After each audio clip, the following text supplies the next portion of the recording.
Hi, I'm Midge Shoemaker, and today is day 47 of my doing 100 days of YouTube videos and focusing on doing at least 2 things every day that I don't want to do, just because I know it's good for me. So yay for day 47 and only 53 more days to go.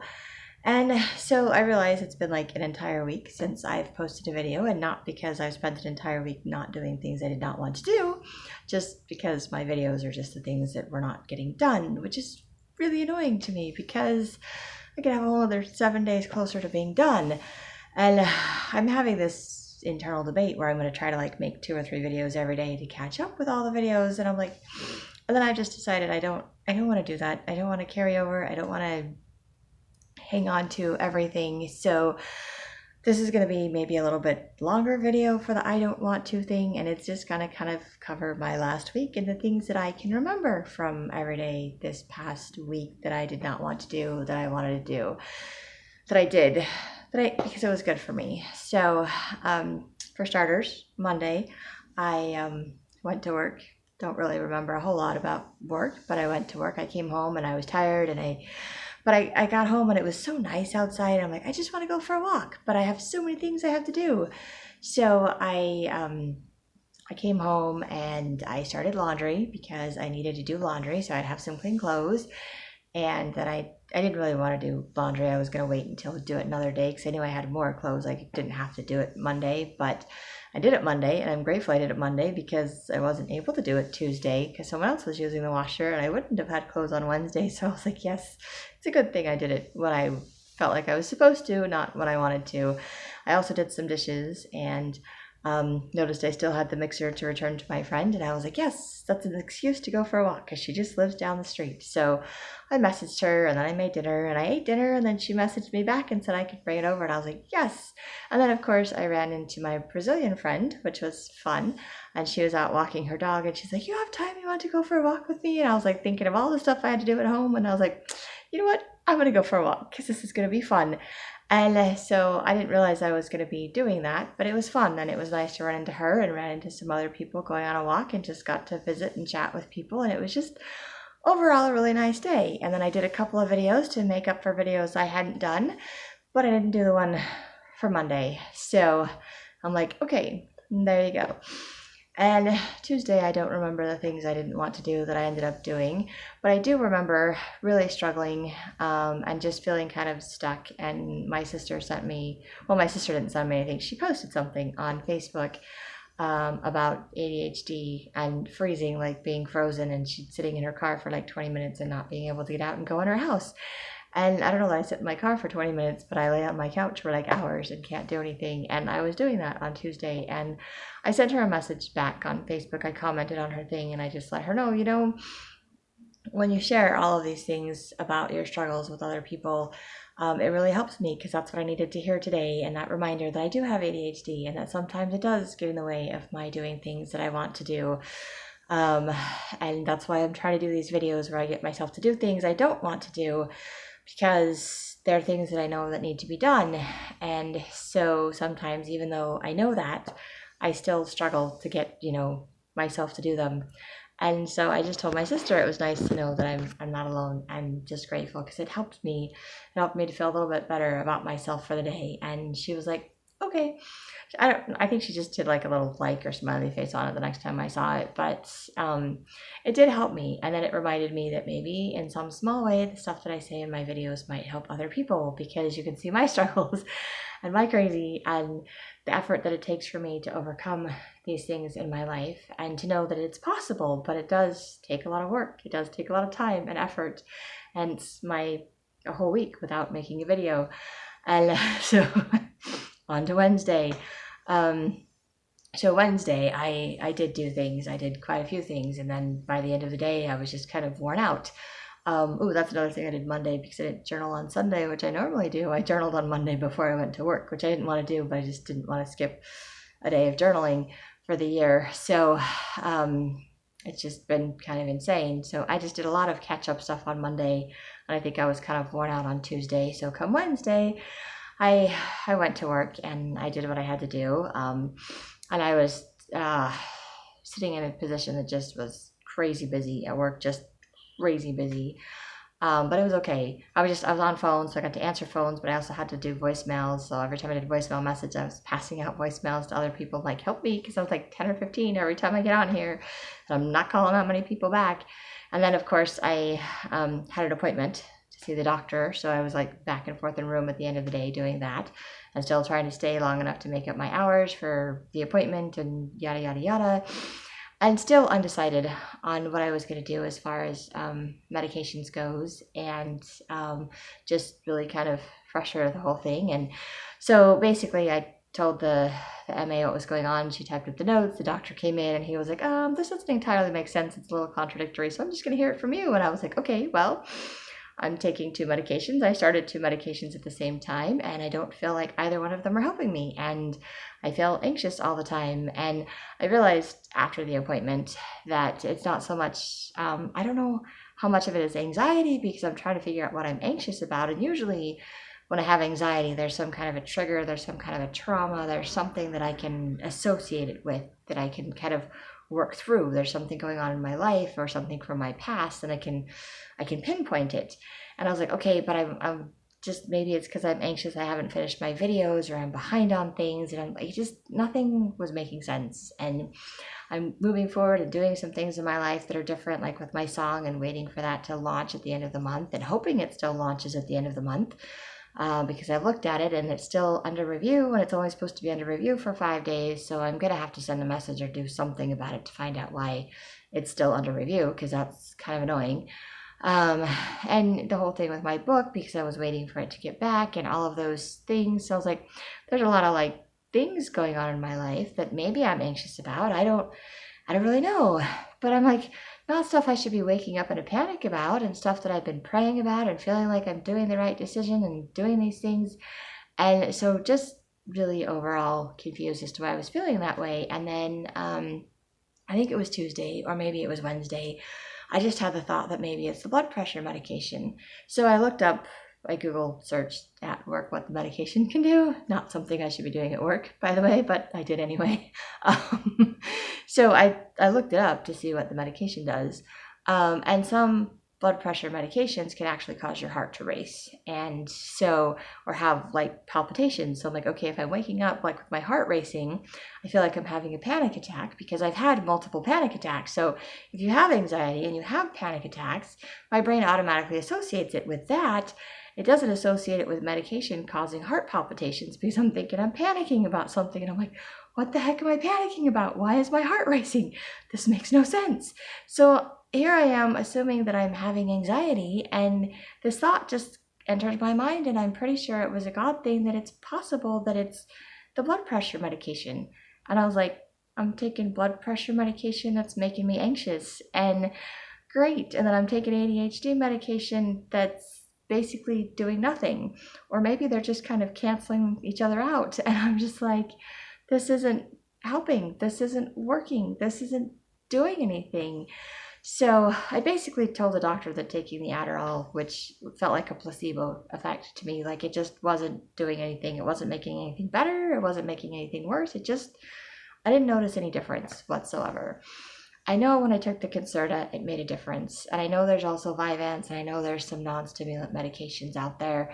And I know different medications work for different people. And I know some people, like my sister, who already has high blood pressure, doesn't take the medication because the medication can cause high blood pressure. So not only am I trying to figure out if I have high blood pressure because I'm anxious or I'm overweight or whatever, or just not sleeping enough or whatever reasons I have high blood pressure in my life, but I'm also taking medication that causes high blood pressure. And so the blood pressure medication wasn't really doing its job. Plus on Wednesday, the blood pressure medication accidentally fell in my water. So my water bottle it kind of dissolved in the water, but it didn't like absorb into the water. It just kind of, instead of being a pill form, it ended up being like little tiny individual pieces, atoms, whatever in there. So like you could see the chunks of, it's not really chunks because it's a really, really tiny pill. I mean, it's like the size of a fingernail, like little pinky fingernail, tiny pill. It's tinier than that, actually. It's really tiny pill. It's like the tip of your finger, tiny pill. and then it just kind of looked like it dissolved into the water, but then it still was just kind of floating around like little floaties all over in the water. So I'm like, great, it turned into floaties. So it didn't fully dissolve, it didn't fully absorb, it's just kind of floaties in there. So it was kind of nasty every time and it tastes nasty. So every time I would take a drink of water, sometimes I would get some and sometimes I wouldn't. And every time I did, I'd be like, oh, nasty taste in my mouth. And then I'd try to drink more water, but I didn't want to throw it away. I didn't want to throw the pill away. I didn't want to dump the water out and start over. So I made myself drink it. So I'm not really sure how effective it was for that particular day, but not really sure how effective it's been since I've been taking it for an entire month, other than making me feel anxious and giving me heart palpitations. So my doctor, of course, is like, okay, well, just get your blood pressure checked like twice a week and then show me what it is in like 2 weeks. And if it's lower and it's working where it's at, then we'll leave it alone. And if not, then we're going to increase the dosage to like 10, because I'm explaining to him that I'm having anxiety and I feel like I'm having anxiety and like panic attacks. And so he's like, well, that could raise your blood pressure. And I'm like, of course. But he's like, it's not the blood pressure medication. And I was like, are you sure? Because he's like, we know the blood pressure medication and how that works. And I was like, maybe I'm just not describing this right, which I thought about later because I don't know how to describe. I'm like, yes, I'm having heart palpitations and I feel like I'm, like shaky and just have, like excess energy I don't know what to do with. And I just feel, makes me feel nervous, makes me feel anxious. It reminds me of those feelings, except that I can't figure out why I'm feeling that way. So it's more like my body's acting like I'm anxious, but my mind is like, what are we anxious about? I'm so confused. So I will be honest, I stopped taking the blood pressure medication. And I noticed Thursday afternoon that I wasn't as anxious and I wasn't as nervous as I'd been. And I noticed this weekend that I haven't been, I kind of jolt awake when my phone goes off, but I'm not like, my heart's not racing every time again. And I'm calming down a little bit. So I'm like, definitely blood pressure medication.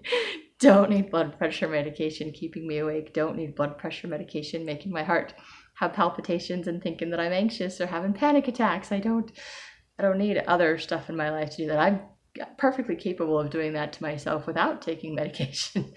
I don't need medication for it. So, and then we talked about medications and we decided to go back to the Concerta.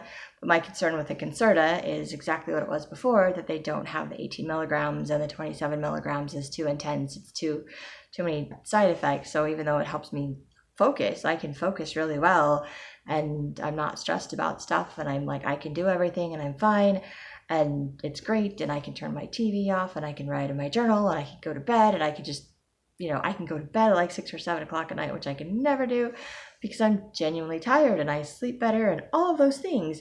But it also makes me not have an appetite. I'm not hungry. I'm not interested in food. And I just kind of feel blasé and sick to my stomach. And I have no interest in other people. Like I'm aware of what's going on around me, but I feel kind of like numb emotionally. Like I just don't care and disinterested in other people. And I don't like feeling like that. So it's like, it's too intense. So the smaller dosage is 27 milligrams of 20 is 18 milligrams, but the pharmacy doesn't have the 18 milligrams or they didn't have the 18 milligrams. So we prescribed it again. And of course the pharmacy still doesn't have the 18 milligrams. So now I have to call pharmacies and call around to different pharmacies and try to figure out what the next best thing to do is because they don't have the 18 milligrams. So it's kind of like, when I said, well, there's the non-stimulant stuff. And he's like, well, the non-stimulant stuff is just this stuff. And it's usually just more to treat depression or anxiety. It's not really, which can help with ADHD symptoms, but it's not really effective as far as ADHD goes. So I was like, great. So, and I know there's other stuff out there. That's just what my doctor is telling me. And I'm just like, oh, okay. So not really where I want to be with that. And then of course, because I self-pay, I put it on my credit card. And of course I don't want to say I got a discount. That's not right. That's not how that works. But there's different levels of appointments. And so the doctors will determine what the amount is. And so we charge the full amount up front, but depending on what's discussed in the appointment, like if it's a simple appointment, they'll actually knock off like $40, which is nice. So, I mean, they do that with all their patients. That's just a standard thing. They have different, depending on But I mean, if you do more in-depth stuff, if the appointment lasts a little bit longer, if you go over multiple things at the appointment, then it's considered a more complicated appointment, and then you have to pay the full amount. And in some cases, if you do extra stuff like get an EKG or other things like that, you have to pay for the additional things that they do. So there's additional costs on top of that. So it varies. But in my case, it's a simple appointment, so it doesn't cost the full amount, which I already knew, and I could have just charged a lower amount to my credit card and just wrote on the paper that I didn't. But I'm like, I have to be honest. So I'm like, I'll do it this way. I'll do it like we do with our patients, and I'll charge myself the amount up front, and then I will pay and do the refund. And my last appointment, I did the refund. And this time I was like, you know what? I'm going to save it. And I didn't really want to, because I don't want to have to pay the extra money on my credit card. But then I was like, but if I use it all now, if I save it up, all of that money, then it will pay, because the wellness visit is like double that amount when you have a wellness visit, which is annoying. So I'm like, I'm going to save it up for my wellness, because it's not going to be one of my free visits this year. So I decided to just leave it on my account, and I told the person in payroll that, so I didn't have to stick it with the stack of all the other ones that everybody else does.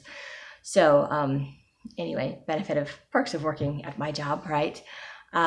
So I kind of just, I left it at that. So that was Wednesday. And then I don't remember what I did after work on Wednesday. Hence, that's what I get for putting off making my videos.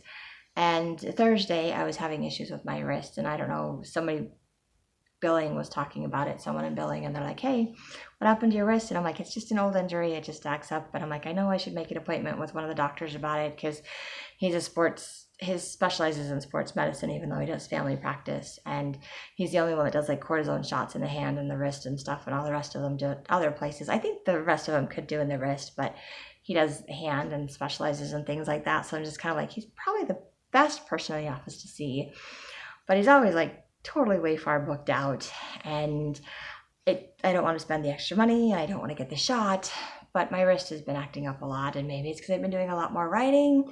Maybe it's because I'm playing too much on my phone. Maybe it's because I'm sitting at a computer and typing all day and using a mouse all day. I don't know what it is.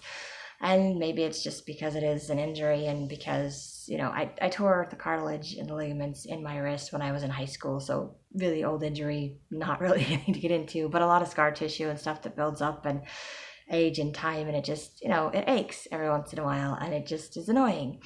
And sometimes my hand kind of just goes numb, where I feel like I don't have any strength in that hand, and I can't use it, which is frustrating because I'm right-handed. So it does on occasion interfere with my my day-to-day life.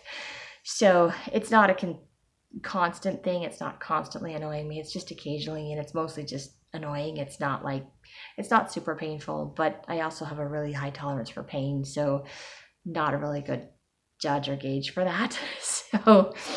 So she's saying, well, you should just make the appointment and see what happens. And, it's been a long time. It's been over 20 years, and you never know. We've come a long way with medicine and technology, and who knows, maybe there's something simple. Maybe there's something else they can do, and maybe it won't turn into a surgery. Maybe this. It's like, you never know until you go and ask. And I was like, don't really want to do this. So I went and I sat down and I looked at the schedule, and I was like, and of course there's an opening in a couple of weeks with this doctor that I could take. And I was like, dang it. So I took that one, and then I have another follow-up appointment in a month with the doctor that I saw the day before. And then of course the next month I have an appointment with the nurse practitioner, or the PA, physician's assistant, that I was originally seeing, because that's my 6-month follow-up on my cholesterol and my pre-diabetes, being pre-diabetic. So it's basically to double check my blood work and see where I'm at, and just have a little consult about all of my blood work and say, okay, this is going well, you're doing this, and keep up the good work, or we need to try something different, or whatever the case may be. So I made all of those appointments, which I did not want to do. And my supervisor was out of the office for the whole week, so I can't even tell her that I've made the appointment. So here I am making appointments that I have to get. I don't necessarily have to get approved from her, but I have to let her know so that she can put it on a calendar, so that she knows where to schedule me for those days, so that it's not an inconvenience for me to just disappear from my appointment. So I was like, I have to do all of that. So it was just kind of it was stressful and overwhelming for me to do all of those things. So I think I just kind of came home on Thursday and I was like, and I just am shutting down. I am done. Also, I did get paid. I got paid Wednesday and Thursday. Thursday we did my writing group again. So I did pay some bills on Thursday, I think, because I needed to pay bills. I think I paid some Wednesday and I paid some Thursday. And I got my book back from the person that edited it. And they said that they really, they enjoyed reading it and that they finished it sooner than they normally would because they didn't want to stop reading my book. So I was like, that's really cool. That's really good. And then they asked if it was going to be in a series, and they asked if I was planning on how I was planning on publishing it, if I was going to self-publish or go through a publishing company. And then they said that they would send an invoice in a couple of days. So I waited until I got the invoice, which I believe I got Thursday, and I tried to pay it on my lunch break and it didn't work through my phone. So I came home and paid it before I went to my writing group. And then I sent her an email response either Thursday or Friday. I don't remember which day at this point. And just basically said, thank you. I appreciate your comments. Because she did make some comments about my book. As you know, wanting more information about a certain relationship that I'm not going to go back and put more details into because I don't care. And I know that sounds horrible. I realized today that I haven't invested as much into the story.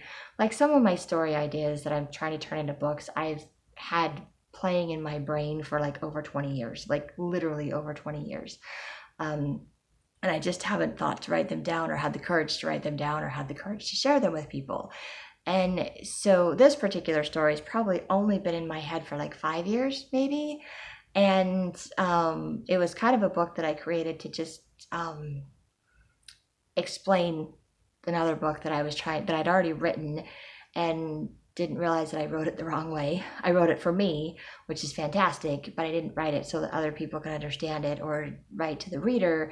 And I wrote from multiple characters' points of views, and it was just kind of all over the place, just like I am. So it's basically just like me, which is fantastic, but not necessarily understandable. So I created Lanoya and the Teachers of Powers to kind of introduce the Teachers of Powers. So it's basically an introduction book. And I think it's overall a pretty good introduction book. But like I said, I haven't spent 20 years, I'm not as attached to Lanoya as I am maybe to the story with the Teachers of Powers and to the characters in future books that I will be writing about. So I think it makes it easier for me. It made it easier for me to write that story and to rewrite that story. And in some cases, I found it to be more frustrating because I've had to put more time and effort into it than I initially thought I was going to. I've had to spend more time developing the character and adding more details to the story to make it more come to life more and make it more realistic. But I'm grateful I've had the opportunity to do that because it's helped me to become a better writer. It's helped me to understand how to write to readers, to other people. And now apparently it's good enough that this person that's editing my book didn't want to stop editing and didn't want to stop reading at the end of the day and actually finished it within a week because she thought it was that good. And I was like, okay, because she said it was going to take 2 weeks. It did not take 2 weeks. It took her a week. So half the time she said it was going to take to do that. And I was just like, this is amazing. So of course she did have some, like I said, some comments in the email. She wants me to develop a relationship or explain more about this. And I was just like, okay, but she doesn't understand that in order to do that, I have to like write a prologue or something to the book, which I'm not really good at doing because it would turn into an entire chapter or chapters. And then I would be having to add like a whole nother beginning of the book, which I don't really want to take the time to do that because I'm impatient and because I just want to publish my book. So, and also because the main character, Lanoya, doesn't really know this person. So there really isn't a relationship for her to discover or develop. Because she's unaware that it's even there. Like she's aware of who this person is. She's just not aware of her, that she's related to this person. And then when she finds out this person clearly didn't want her, doesn't want her. And so there's really no point to explain why or go back. At least in my mind, there isn't. I do have explanations for it. So when I do publish it, if I do have readers that are interested in knowing the backstory of that, I could probably at some point in the future share the backstory of that, write the backstory of that, or do something with that. But as of right now, I don't want to take the extra time and effort to do it, because, like I said, that's not the story that I've been creating for 20 years. It's not the story that I want to write. This is the story that's meant to introduce the characters and introduce the land and the world and the powers and the kingdoms and everything like that. It's an introduction story. It's not even the backstory. It's an introduction to the backstory, to the story that I want to write. I make things super complicated.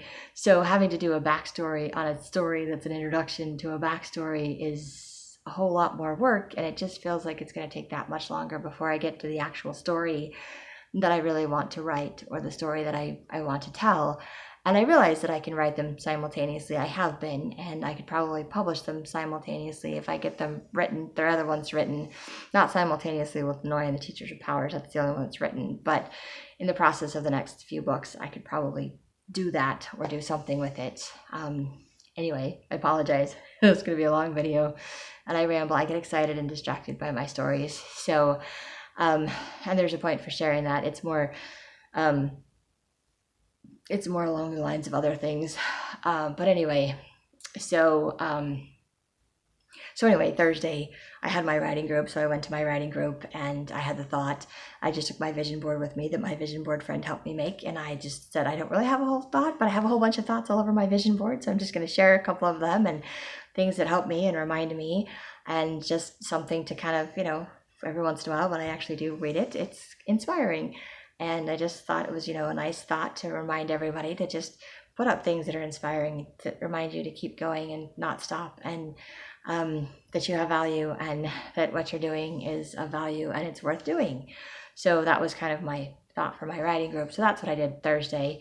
And my writing group's not normally on Thursday, so that was kind of throwing me off too. And then of course I don't get home until like 9:30, and then I have to go to bed and get up early and crazy. So again, no videos because videos are at the end of my day, and by the end of my day I'm exhausted, and I just, once I stop and I don't do it for one day, it seems to roll into another day. And so again, another day. And Friday, of course, is my half day, and I have no excuses for Friday, but I came home with every intention of making videos, and instead I went grocery shopping on Friday because I needed food. And I didn't call pharmacies, which I needed to do. I didn't call my daughter and wish her a happy birthday, which I needed to have done. I did call her Saturday, and I did call her today, but she didn't answer the phone either time. So, and I also called my son today, and he also didn't answer the phone. So I'm going to have to bug them some more tomorrow because that's what I do. Anyway, so so Friday, I came home and I did dishes, and then I took a nap, and then I didn't sleep well, and then I got up, and then I was just tired and groggy and just annoyed with myself. And then I ended up not going to clean the temple, which I should have done. And it was another one of those ADHD days, or just depressing days, I don't know, for no apparent reason, where I just decided not to do anything. I did do my laundry, which I really didn't want to do, but I figured if I did it on Friday, I wouldn't have to do it on Monday, and I would have clean clothes. And the washer was available, so I took all day long or all afternoon to do my laundry, and stayed up really late and didn't care. And then Saturday, I woke up earlier than I wanted to, but I mean, it was like 9:30. It wasn't like early. Maybe it was 8:30. I didn't get out of bed until like 9 or 9:30.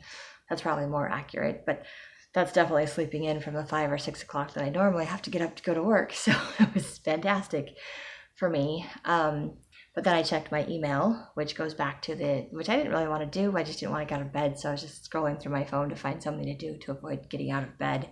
And that was the something to avoid getting out of bed. And it was an email response back from the person that edited my book. And she said that she really liked that she was glad that I liked the edits so far, and that she really liked the story. And she just wanted to let me know that she wanted me to consider her company to publish my book. And I didn't realize that she not only edits books, but she also publishes them. So I was like, she actually wants to publish my book. So I actually have someone that has a publishing company that wants to publish my book. And I was so grateful for that because it just made me feel so good, and it gave me just that extra boost and motivation that I needed to get out of bed. And I got out of bed and I wrote in my journal and I read my scriptures and meditationals and I did the things I needed to do, and I took a shower and I went to the temple and I had a great time at the temple. And I came home and I got something to eat, and I was kind of, doing my usual lazy thing, but I'm like, I gotta check out my book because I gotta see her edits, because I want to know if I like her editing style and if I like the edits and how much she wants me to change my book before I make a decision about letting her publish my book, because I don't want to lose my voice. I don't want someone to like take over my story or rewrite it or all of those things that I'm paranoid about happening. And of course, she did it where you can track the changes, so I get to accept or reject the changes. And I only went through the first couple of chapters, and there really weren't a whole lot of changes. There was a couple of comments, some of which I was like, okay, I'm not going to change that because I want it that way specifically for a reason, and it will make sense later in the story, so I'm okay with that. And some things I'm like, I don't think it's going to be as confusing as she thinks it is, because I didn't even think of that. Nobody else has said that, so I'm like, I'm going to leave it that way. And then some of it was just like punctuation stuff. And I'm like, sure, you want me to change the punctuation? I'll change the punctuation. And then some of it, I'm not really entirely sure what she was saying. And I'm like, you know what? I'm just going to take the word out because it doesn't need it to make the sentence. It still makes sense without the word. And I'm just going to take it out. And one of them was the word jogging. And it said jogging. And then she had like a quotation in the middle of the word jogging, which I'm not really sure why she did that. And then she had like I don't remember, an apostrophe at the end of the like quotation at the end that's like apostrophe. And I was like, why are we doing that at the end of the word jogging? Because we're not actually taking out a letter. You only do that when you're taking out a letter. So I'm very confused as to what she meant with all of that. And there was no comment next to it. It was just the word that she did that to. So I'm like, I'm just gonna take out the word jogging because it still actually makes sense without the word entirely. So I just took it out. I was happy. We're good. Because I just don't have to worry about what she was trying to say. So anyway, I mean, there was a few little things like that, but the rest of it just all seemed to flow. I think there was one where she did like a semicolon or did a comma to continue the sentence, because apparently it didn't need to have a period at that point. Again, little minor things. There's nothing major for the first 2 chapters. But she did have some comments about my character, which will probably pop up later on, so I will probably need to make some changes later on. And she did say what I already knew about the end of the book, that at the end of the book, she's like, wants to see more stuff at the end and not just the way that it ends. And I was like, yes, it does end kind of abruptly, because I just am kind of done with the book. Because like I said, not that I don't care about the character, and not that I don't think it's a good story, and not that I didn't learn a lot from writing it, because all of that is true. It's just not the main story that I want to write. It's the introduction to the main story. It's the introduction to the prequel to the main story. It's not even to the main story. And so it doesn't hold my interest as much as the other characters and the other stories. And I don't want to bore the reader if I'm bored with my stories, because I feel like if I'm bored with my writing, that other people reading it will be bored with it. So I don't want it to feel like it's dragging on, but I also know that it probably has a bit of an abrupt ending. So depending on her comments and depending on how it goes when I read through it, I may or may not add to it or make some changes towards the end. I don't know yet. I haven't got there, so we'll see what happens. But I am excited that someone actually wants to publish my book. I have not responded to her one way or the other as with regards to editing it. And I wasn't going to mention anything to my editing friend that I initially wanted to edit my book. But then I decided to send a message to her and let her know that the person that edited my book